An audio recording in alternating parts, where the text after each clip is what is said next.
ప్రియులారా, అందులో ప్రథములు ఎవరు అంటే దావీదు భక్తుడు. ప్రియులారా, మనము గమనించాలి, దావీదు భక్తుడు గొప్ప ధ్యానపరుడు, పరిశుద్ధాత్మ పూర్ణుడు.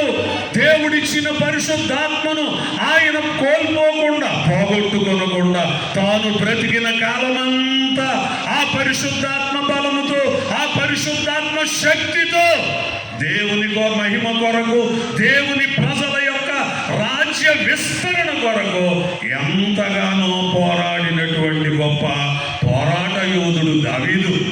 ఇలాంటి దావీదు ఒకానొక సందర్భంలో ప్రియులరా, దైవ ధ్యానములో ఉన్న గడియలలో జరిగిన చరిత్ర ఏంటంటే 139 దావీదు కీర్తన 8వ వచనంలో ఓ చక్కని మాట మనము జ్ఞాపకం చేసుకోగలం.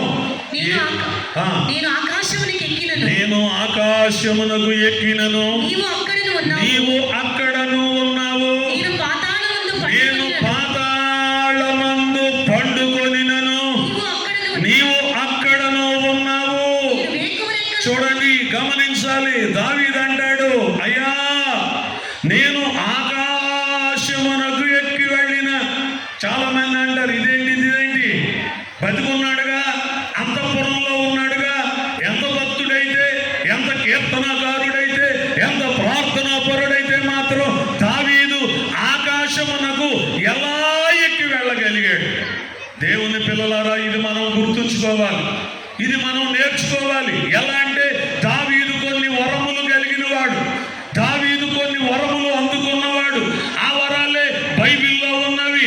ఆ వరాలే ఈనాడు మనం ఆశపడితే, మనం అడిగితే ఆ వరాలు ప్రభువు మనకిచ్చేవారై ఉన్నారు. అందులో ఒక ముఖ్యమైన వరం ఏదంటే ఆత్మ సంచార వరము. చూడండి, ఈ వరము పేరు ఏం పేరంటే ఆత్మ సంచార వరం. ప్రియులరా, ఈ ఆత్మ సంచార వరము ఇది ఎట్లాగా సాధ్యమైనది? దీనికి మరొక విషయంలో చెప్పుకుందాం. ప్రియులరా, చూడండి, శరీరం ఎక్కడే ఉంది, దైవ ధ్యానంలో ఉన్నాడు, దైవ ప్రార్థన చేస్తున్నాడు. ప్రియమైన వారలారా, దేవుడు దిగొచ్చాడు. దేవుని ఆత్మ, దావీదు ఆత్మ రెండు ఏకమైని దేవుడు పరలోకానికి వెళుతున్నాడు. దేవునితో పాటు దావీదు ఆత్మ కూడా పరలోకానికి వెళుతోంది. ప్రియులరా, దావీదు ఇక్కడ ఉండు కాసేపు అని దేవుడు దావీదును పరలోకాన్ని విడిచిపెట్టాడు. పరలోకమంతా చూస్తా ఉన్నాడు. ప్రియమైన వారలారా, భూమి మీద తన సన్నిధి గదిలో, తన ప్రార్థనా గదిలో, ప్రియమైన వారలారా, దావీదు చేసుకునే ప్రతి ప్రార్థనా స్థలములో దిగివచ్చి కనబడి మాట్లాడే దేవుడు ఈవేళ దావీదుకు పరలోక